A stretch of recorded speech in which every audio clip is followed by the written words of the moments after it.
Good morning, everyone. It's 8:01 actually. So this is the Finance Committee. We have two agenda items today. We have a presentation from our team members at PFM that's going to discuss our next phase of borrowing for our middle school renovations project. And then we're going to have just a quick budget discussion talking about state and federal funding. So I'm going to actually start off by saying congratulations to the Philadelphia Eagles who won the Super Bowl last night. Way to represent, Sean, with your sweatshirt. And that's what I will do. And now I'm going to kick it off to PFM for their presentation. Jamie, do you want to share your screen or Sure. me too? Nope, I'm happy to do that. Give me up. I gotta send a request.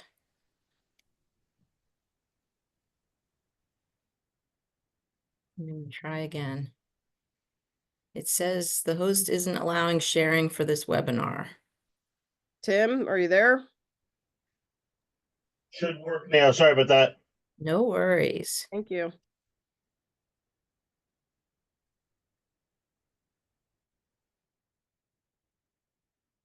Okay. Can everybody see? Yes. Awesome. Well, good morning, everyone. It's a pleasure to be here with you this morning. My colleague Carly Kiesling is online as well. Good morning. And if you look at the second page of our handout, we always like to start off talking about the market and interest rates. So as always, this page might look familiar. This is 3 snapshots of the tax-exempt BVAL index. BVAL stands for Bloomberg Valuation, that we follow very, very closely as you are a tax-exempt issuer as a school district. And what the top snapshot tells us is we're currently at the blue line. So it looks really flat, but it's actually still a little bit inverted in here. The yield curve is inverted a little bit. And it's still, similar to our conversation last calendar year, it's still a very attractive environment, or the best of both worlds is what I usually say, in that you're earning material interest earnings on your short-term investments, your reserves and general fund balance and whatnot. And I'm going to call that 4.5% that you're earning right now. And the long end of the curve at which you borrow continues to be below historic averages, or below the red line. And we had several sales last week. We've actually been seeing, and we'll show you in a minute, a decline in interest rates over the past couple of weeks. And so, if you were locking in interest rates today, you would lock in something a little less than a 4%. So it's still that positive spread between the borrowing rate and the investment rate that we talked about last year. Middle snapshot, again, same index, just goes all the way back to 1993 to give you a more historic perspective. The all-time lows were in August of 2020, but remember, in August of 2020, you were earning 0.1%, or maybe up to 0.25% if you were lucky on your investment. So it was a very negative difference between the borrowing and the investment rate.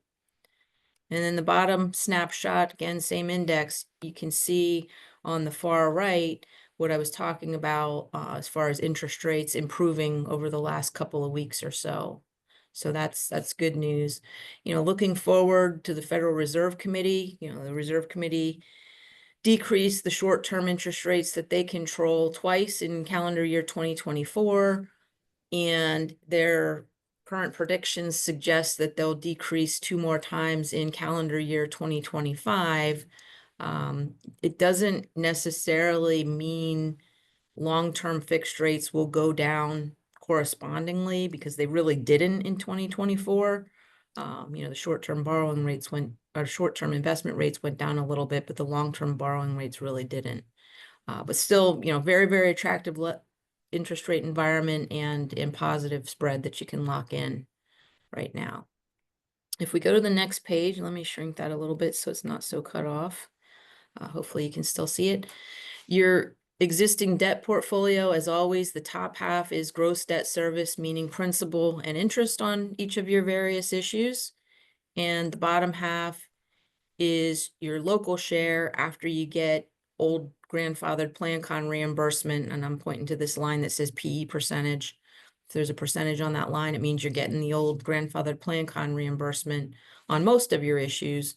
And so the bottom half of the page is principal plus interest minus that plan con reimbursement. And so as you sit today, column 24 is the net annual effect on your budget. I'm going to call that $8.6 million for this discussion. And that's the important column, column 24, as we think about how to structure new debt for your capital improvement plan around the old debt in your debt portfolio. So you can see you're pretty level at 8.6 million, and your first small drop off occurs in fiscal year ending 2030, where you drop down to 8.3 million and then 7.8 million and so forth. As always, we continue to monitor your debt portfolio, all of your issues on this page for refinancing opportunities. The good news and the bad news is you have really low interest rates on everything in your debt portfolio. But probably your first viable option will be these 2018 bonds that you see in column 17. We're coming up on the call date in November of this calendar year, November 15th of 2025. And the rates that you have on that 2018 issue range from a 3% to a 3.75%. So still really low interest rates, but you know, if long-term rates went down another, you know, 0.25% or so, we'll be in touch to discuss potential refinancing opportunities with you. You know, right now it doesn't produce any positive savings, but it's pretty sensitive, and a 0.25% could make that start to look attractive. So again, we'll monitor closely and keep in touch with Kara. If we go to the next page, you'll see the summary page, and this again might look familiar to you. So column 6 was your do nothing column of your local share that we just looked at on the prior page. The blue column is your 2024 $10 million bond issue that's labeled actual. That's the one you already did last year. And what we're really talking about today is this yellowish orange column labeled estimated 2025 series 10 million. So just like last year, this is a wraparound structure, which means down below in column 8, you'll see a conservative estimate of the new payments on this new $10 million issue. And I'm going to call that $555,000 a year conservatively in column 8 that you need to support this new 10 million. Again, it's conservative. You'd do a little better if we were having the sale today. And the wraparound means the payments, once you phase them in, stay at about $555,000 until you have a drop off in your old debt service. And then we start to fill in, as I scroll down column 8, with larger payments on this issue. So the new debt wraps around the old debt because by state law, you have to have level or declining debt service payments. So that's what this does.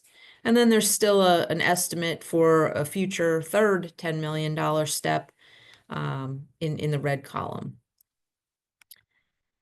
And then the last page of my handout, and then I'll open it up for questions and discussion, is a sample timeline for your consideration. So today's Finance Committee, we're giving you this update of the plan that you know you've heard about a couple of times before in prior years. If you were so inclined, you can adopt the parameters resolution at your March 18th voting meeting. And remember, the parameters resolution is the only official legal action that you need to take in order to undertake this $10 million borrowing. And the whole point of a parameters resolution is to put not to exceed parameters into it so that you can enter the market on the best day and not just be wed to a board meeting date, which, you know, might be once or twice a month. So that's why you do a parameters resolution. It's the same as the board's been doing for many years now.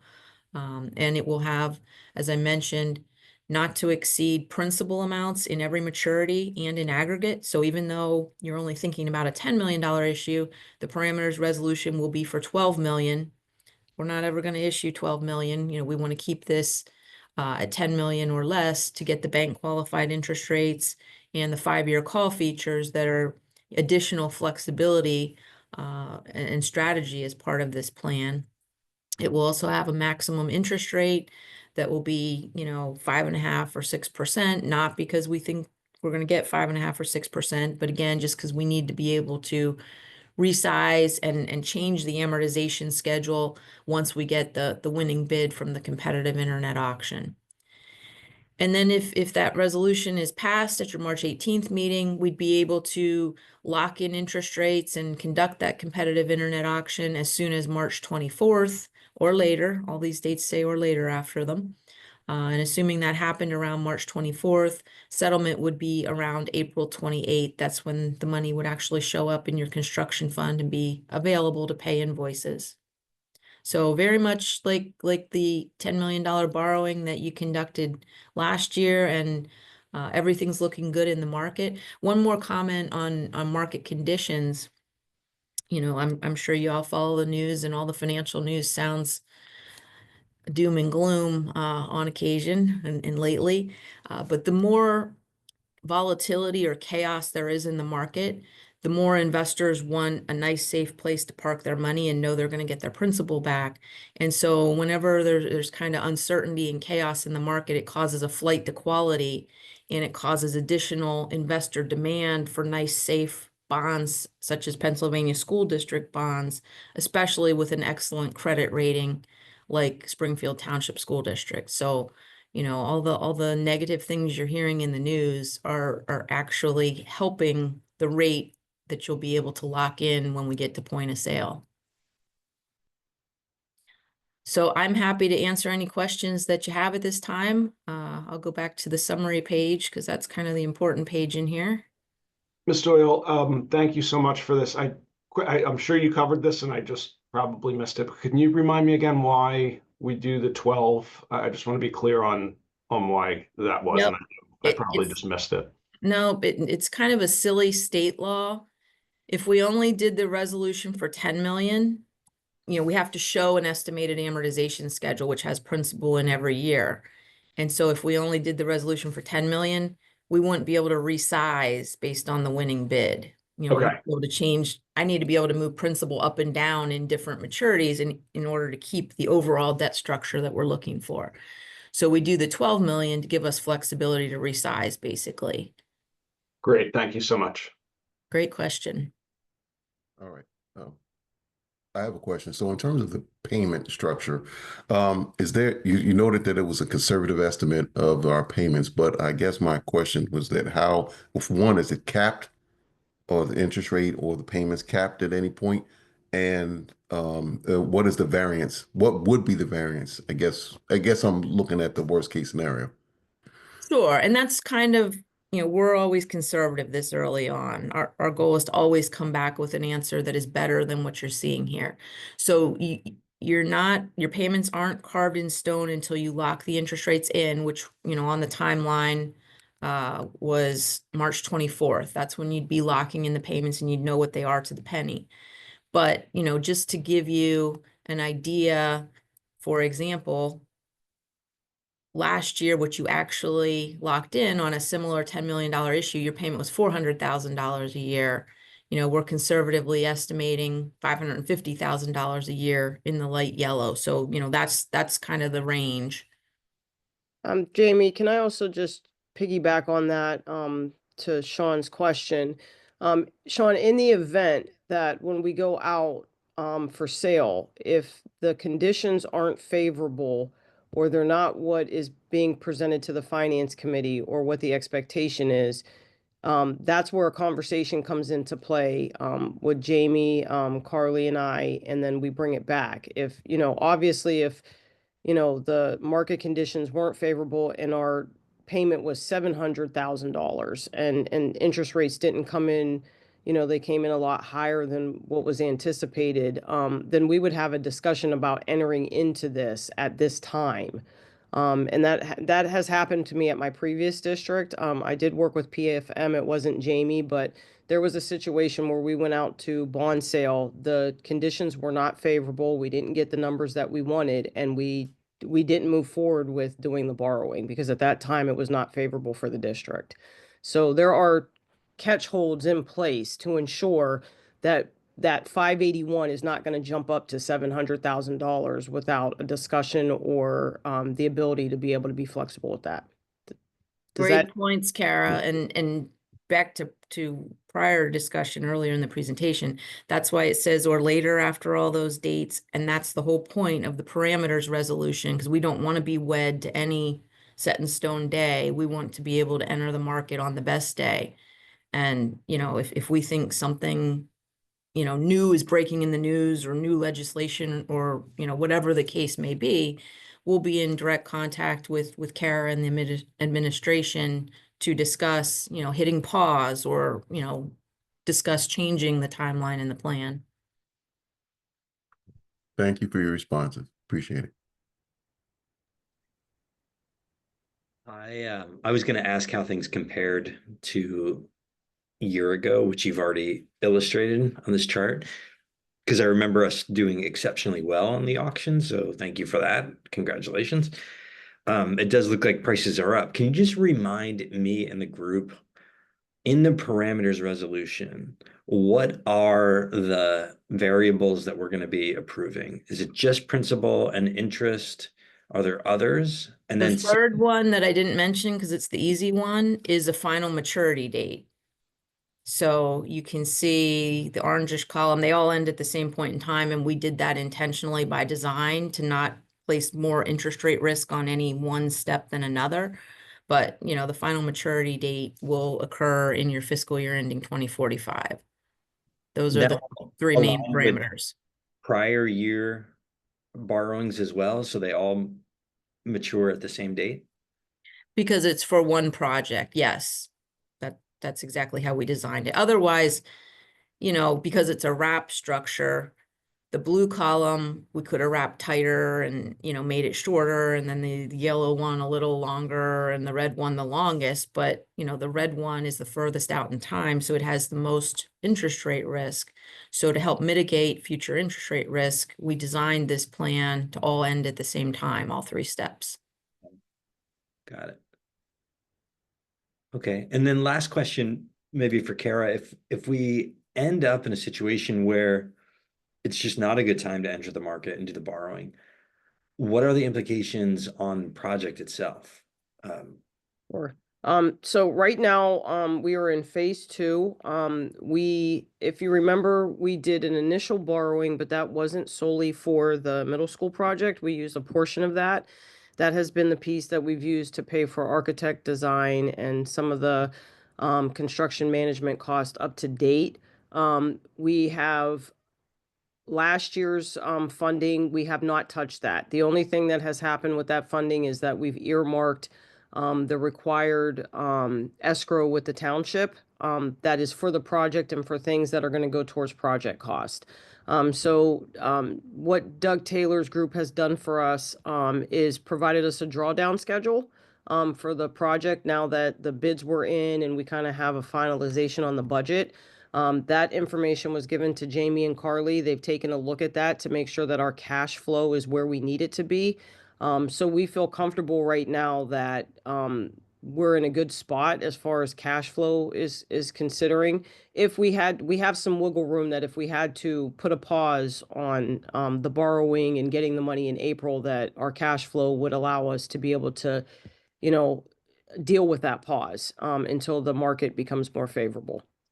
And it would be helpful if you could, I mean, I'm sure low probability that we would have to pause this. What date would we need to go to the market, right? Is there a 6-month window that, you know, before cash flow becomes a challenge? And I don't need that now. Maybe when we do parameters resolution, like what would be the time frame of when we would need to go to borrowing? Okay. It sounds like it's low probability, but I think it's worthwhile. Okay. Not a problem. Thank you. Great review, guys. Really helpful. If I could make one final comment, if you look at the last column on this page, this plan continues to provide you with a lot of flexibility for the future. So, you know, we didn't wrap tight to the high point that you see here of 9.7 million. You can see we preserved some future gradual drop-offs for other potential capital needs that you might have in the future. So again, always keeping an eye on future flexibility. Perfect. Thank you very much. Are there any other questions?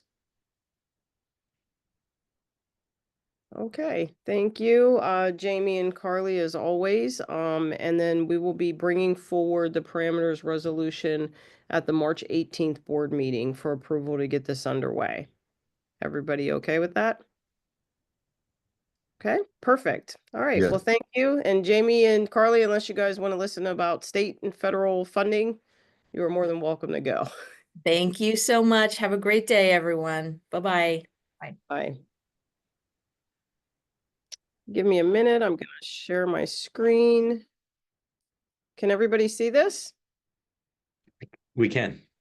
Okay, so this is just a recap on what everybody saw, and just in case you haven't checked your district email, all of the presentation materials was emailed to each of you this morning, including that presentation from PFM. So if you get bored and want to start looking at a ton of numbers, and please feel free to peruse through those materials.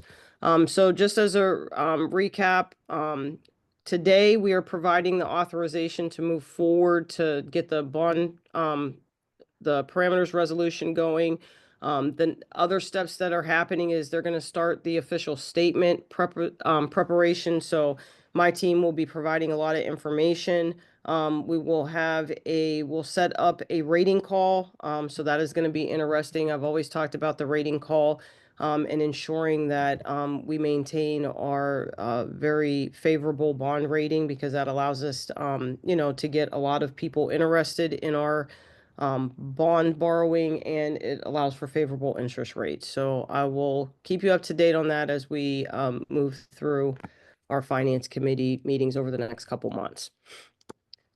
So this is just a quick budget discussion, recap of our guiding principles when we're doing budget. I always do these as repeaters. I'm going through them fast because you see them, but you guys become so well versed on these screens that when people ask you questions, you don't even have to look over to Dr. Yannicone or myself. You guys can answer the question because you see them so much. So these are just repeater slides that I always put in there.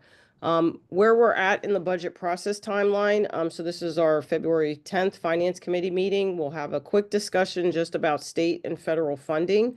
And then our next meeting on March 7th, that's the big one. That is the first look at our 25-26 budget. So stay tuned and be prepared for a lot of discussion and information at that meeting. Just looking down the road, we will have our Finance Committee meeting on April 11th, where that'll be the proposed final budget. We will be looking for an approval from the full board. And normally Dr. Yannicone and I do a budget presentation at that meeting on the proposed final to the full board. But the Finance Committee will be well-versed and well-tuned on what that looks like. And then we're looking for a June 3rd approval. This year, we're making it so that it's the first meeting in June, so that we have wiggle room in case anything happens. If you recall, last year we had some changes to our homestead numbers, and we had to call a special meeting, which Mr. Bedard did wonderfully as he was driving in his Jeep. So we are trying to avoid having to do that, so that we left cushion for another meeting just in case there needed to be any changes. All right, so I just wanted to go through a state budget update in case you did not get any information or did not listen to Governor Shapiro's budget address and proposed budget. His focus is on solving problems for Pennsylvanians. He's continuing his investment in public education, not to the levels that he did last budget, but still continuing an investment, expanding the workforce, investing in public safety and economic development, and he's just trying to keep creating more opportunities for Pennsylvanians. That was the focus of his budget. So specific to public education, he had an increase of about $601 million to basic ed funding. The majority of that was the adequacy investment of $526 million, which unfortunately fortunately and unfortunately, our district, we do not see any of those funds. Those are level up funds. Those are for the districts that have been in previous years inadequately funded. So he's trying to level the playing field with that. And then on the basic ed, which does impact us, is about 75 million. That increase to us is about $27,000. It is not a lot of money compared to last year. I think we were at 180,000 plus. Special ed funding, he increased about $40 million. That is about a $61,000 increase to the district. Ready to Learn block grant, while he increased by 526 million, again, this is for an adequacy adjustment, so that will go to those schools that have in the past not been funded appropriately. We are status quo. I don't think since I've been with the district, we have not seen an increase in our Ready to Learn block grant. We get funded about $76,000 each year. If you recall, last year he started cyber charter reform. So there's cyber charter transition that is still addressed in the budget, but it spoke about 24-25 funding. There was nothing in there that we could see for 25-26. So we are still unsure on how this impacts our district funding. So just hold tight on that. And as we get information, we will report that out. He is continuing universal free breakfast to ensure that all students, regardless of income, continue to get free breakfast. And then he is also focusing on school safety and security grants, and this is to improve safety and mental health. At this time, we do not know what the impacts are for any grants or coming through the PCCD to the district. Some of those are competitive, some of those are allocations, so those are still unknown. So as you'll see, the proposed state budget will have minimal impact on increasing our overall state revenue. But again, as they go through this process on approving the budget and having talks, I will keep everybody updated on where we are. As you know, from prior budgets, I'm very conservative when it comes to state and federal funding.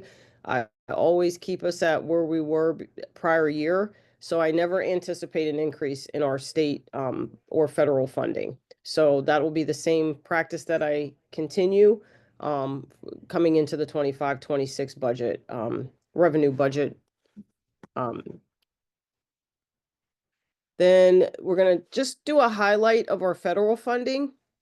You know, as Jamie touched upon, there's a lot going on when you hear about the economy and about what's happening at the federal level.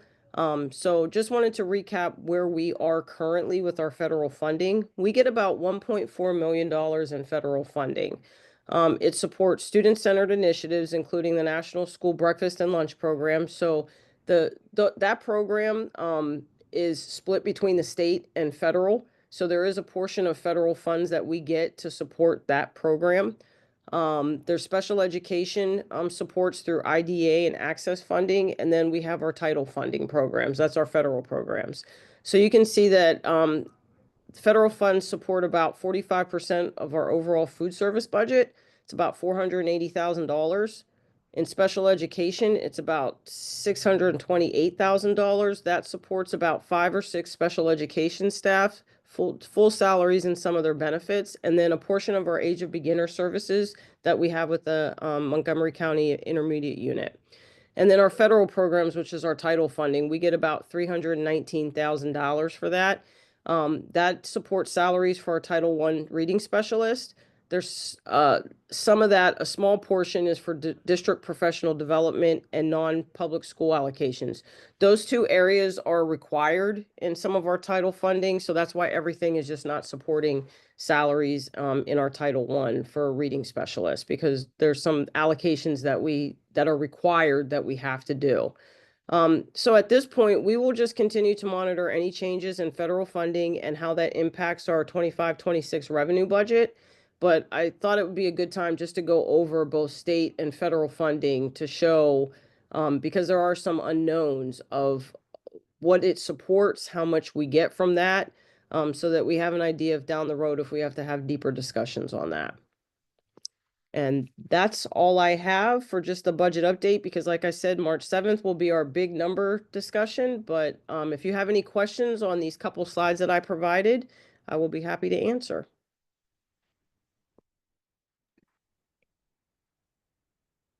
Ms. Green, thank you for the review. Can you just flash back up? Federal is 1.4 million. What was the state funding total dollars? I did not give a total. I think it's about 20% of our revenue budget. So we get anywhere, I want to say let's say between 15 to 20 million. I'll put it in that range because I don't have it off the top of my head. Great. And the state dollars, outside of the unknowns related to the charter school initiative, I'll call it, they are low risk, meaning we can count on a good portion of those dollars. How much risk exists in the 1.4 million on the federal budget? Do we know that at this point? No, I do not know. There has been no discussion about withholding or reducing of federal funds. Nothing has come down officially. That's the best that I have, and that's why I said we'll continue to monitor any changes that we hear of or that we have. Dr. Yannicone and I speak weekly, so any changes that I hear of or that she hears of from superintendent, I know that she immediately would share out if there was something that came down that said, hey, you're definitely going to lose this money or this is going to get reduced by this amount. But to date, there has been nothing official that we've heard as far as money being taken away from public ed. The one thing I will say for this current school year, not going into the 25-26, but for this current school year, there will be no reduction. The money that was allocated has already been allocated. Those funds cannot be touched. Good, good. And just in relative numbers, the state is giving us about 20% of our revenue. Federal is giving us about 2%. That's about right, yes. Okay, thank you. I had a similarly related question, which was, and you just addressed part of it, but just and I know there's lots of precedences being broken at this time, but is there like a particular schedule usually that the federal government does in terms of when they approve a budget that then is locked in for the next school year? Does my question make sense? It does. I'm just curious what that timeline is of when you can feel a little bit more assured, if it's too chaotic right now and it's unknown. Sure. I believe the Fed fiscal year is September to August. It's either September to August or October to September. So that's around the time that we start to hear about allocations and what that looks like. That's why I said right now, the current year funding can't be touched because it was already passed, it already started in 2024. So I think as we get closer to the end of that fiscal year, we'll start to hear things or over the summer when budget is going to be proposed or what it looks like.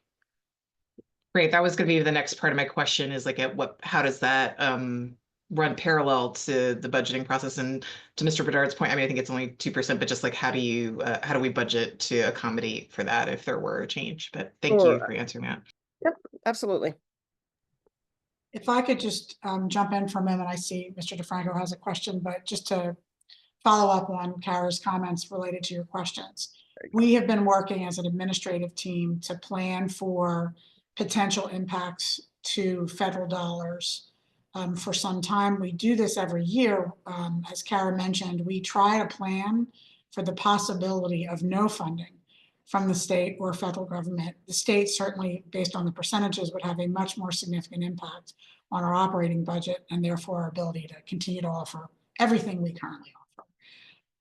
But our intention with next year's budget planning is to maintain all staff, to maintain all programs, to be able to continue to offer competitive wages, which are over 70% of our total operating budget. And fortunately, the school board for many years has been very disciplined in building up a fund balance that allows us a cushion so that if we did see a gap in federal funding, for example, and we wanted to maintain the 5 Title I reading specialists that we currently have, we would be in a strong position to do so. So it's our intention, and I've shared this with our staff because there's some anxiety around current potential impacts.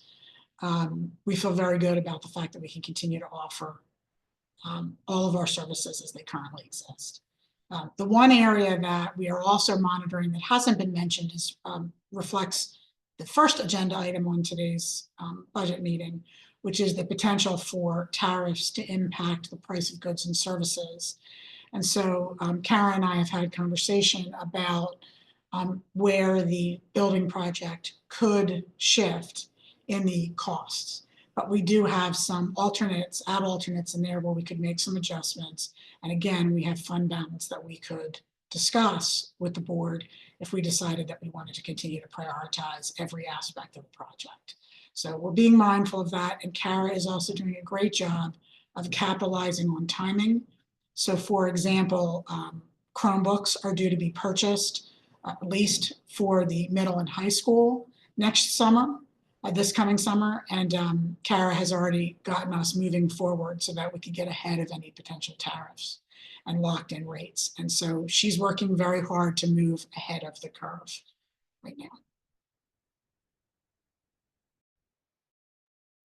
Any other questions? And like I said, we will keep the board apprised to any changes or anything that happens as we hear it.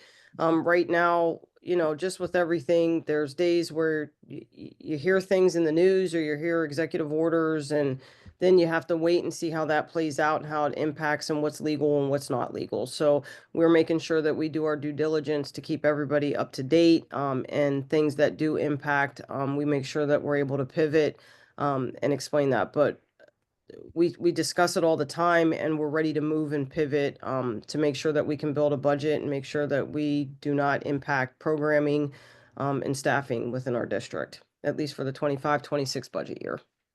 Ms. Green, just a quick question, and I don't mean to go back to this point, but when you said that that nothing can be touched for the current school year because it's already passed, is it already in our accounts, or does it still need to come from the federal government? No, so what happens is it passes through, like our title funding, our national school lunch funding, all passes through the state.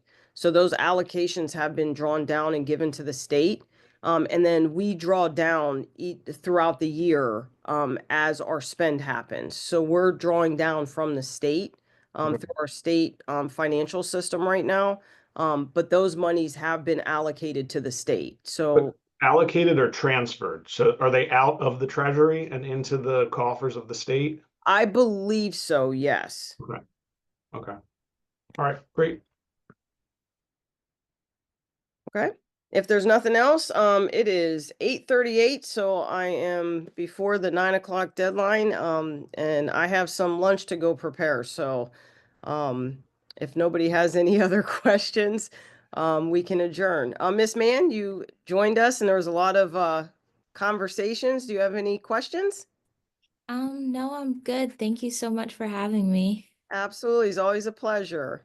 All right, well, I want to commend Ms. Mann for being here at 8 a.m. on a Monday. It was difficult for me, so thank you for tuning in to this wonderfully orchestrated finance meeting. And Ms. Green, thank you for preparing lunch. for the- absolutely. All right, everybody, you have a great day. Thank you. Thank Bye. you.